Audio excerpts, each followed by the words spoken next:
बड' लेटेस्ट आपडेटआव बयखौबो बरायबाय। दिनैनि रादाबखौ फरायदों आं प्रमद खाख्लारि। गिबि निउज आपडेट दङ। जम्मु एयारबेसआव 5 मिनिटाव खेबनै ड्रन एटेक। जम्मुआव थानाय भारतीय वायुसेनानि स्टेशनाव मैया फुंनि समावनो मोननै ड्रन एटेक जानानै थाङो। खेबनै ड्रन एटेकआव भारतीय वायुसेनानि 2 जवाना जोखोम जायो।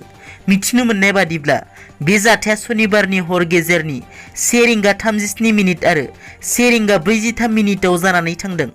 5 मिनिटनि गेजेराव भारतीय वायुसेनानि स्टेशनाव खेबनै ड्रन एटेक खालामदों। मख'नो गोनांदि जम्मुआव थानाय भारतीय वायुसेनानि स्टेशननिफ्राय पाकिस्तान हादरा 16 किल'मिटार गोजानाव दं। बे जाथायनि सायाव मिरु रैखाथि मन्थ्रि राजनाथ सिंह बिथाङा वायुसेनानि चीफ मार्शल बिक्रम सिंह बिथांजों सावरायहरदों। बम रैखा खालामग्रा मोनसे टीम आरो NIA नि टीमआ जम्मुनि जाथाय जानाय जायगायाव सौहैनानै नायबिजिरनाय हाबाफारिया सोलिगासिनो होननानै मिथिहोदों। नैथियाव दङ। बारग' मन्थ्रि रिहन दैमारिया बुंदों, महाजोतजों थाफायोब्ला BPF दोलोखौ नागारगोन। BPF दोलोआ महाजोतआव थायोब्ला दोलो नागारनायनि गोख्रों थांखि फोरमायदों बारग' मन्थ्रि रिहन दैमारि बिथाङा। गोनांथि जायोब्ला उदां बिजाथि महरै बिसायख'थि गेलेगोन होननानै हुमखि होयो। बारग' मन्थ्रि बिथाङा बुंबावो दि महाजोतआव थानायनि थाखायनो आं जेननांगौ जायो, मानोना महाजोतआव थाफानानै माखासे भटआ गावस्राजोब्बाय होननानै फोरमायो। लोगोसे बारग' मन्थ्रि रिहन दैमारि बिथाङा फोरमायबावो दि BTC सरकारखौ मदद होनांगौ। BTC सरकारखौ मदद होब्लासो BTC ओनसोलाव जौगानाय फैगोन होननानै रोखा फोरमायो। थामथियाव दङ। बाक्सायाव UPPLनि मावथिफोरा जिल्ला UPPLनि आफादगिरिखौ बुथारनायनि हुमखि। बाक्सा जिल्लानि सिङाव थानाय सालबारि UPPL दोलोनि आफादगिरिखौ UPPL दोलोनि मावथिफोरानो बुथारनायनि हुमखि होयो। सालबारि UPPLनि आफादगिरि जगेश्वर बसुमतारी बिथांखौ थांनाय 22 जुन हरनि 7 रिंगासो समाव सालबारि य'थ ब्लकनि आफादगिरि अकन दैमारि आरो सालबारि पेरेनबडी UPPL ब्लकनि आफादगिरि चक्रधर बसुमतारी बिथांमोना जगेश्वर बिथांनि न'आव थांनानै बिथांखौ बुथारनो हुमखि हैदों होननानै बुंथियो आरो बिथांमोना गावजों लोगोसे कनक चन्द्र बर' आरो कमल नार्जारी बिथांमोनखौ गाज्रि रावजों रायनानै आथिं आखाइ बुफायनो होननानै जगेश्वरनि न'आव थांनानै बेफोरबायदि खोथा बुंहैदों होननानै फोरमायथियो।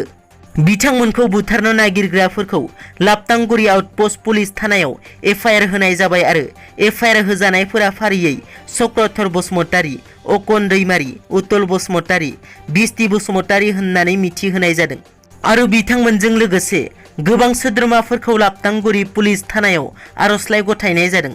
जगेश्वर बसुमतारीया फोरमायो दि BTRनि गाहाय प्रमद बर' बिथाङा थाबैनो बे जाथायनि सायाव नायबिजिरनांगौ होननानै खौरांगिरिनि सिगाङाव फोरमायथियो।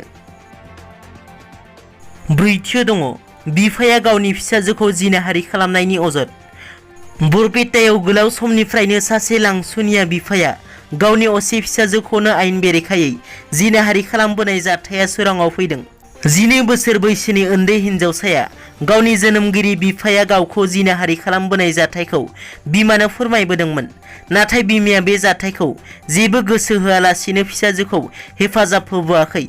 उन्दै हिनजावसाया बिमा बिफानि बेफोरबायदि आखुखौ लानानै सहायनो हायैलाय साखाथिनि सुबुंफोरनो फोरमायना होयो। साखाथिनि सुबुंफोरा पुलिसखौ लिंहरनानै पुलिसनो हमना हरनाय जायो। बिफानि गुबै न'आ गवालपारायाव।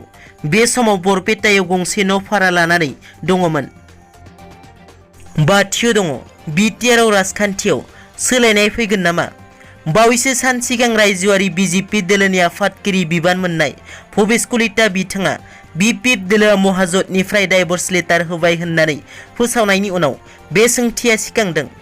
महाजोतनिफ्राय डाइभर्स लेटार होनायनि उनाव BPF दोलोआ फिन BJP दोलोजों फैफिनगोन नामा? बे सोंथिनि फिननायखौ समासो मिथिसिगोन। दिनैनि रादाबा एसेनोसै। नोंथांमोना जुदि आंनि चेनेलखौ दासिमबो साबस्क्राइब खालामाखै, अन्नानै साबस्क्राइब खालाम। गोजोन्थों।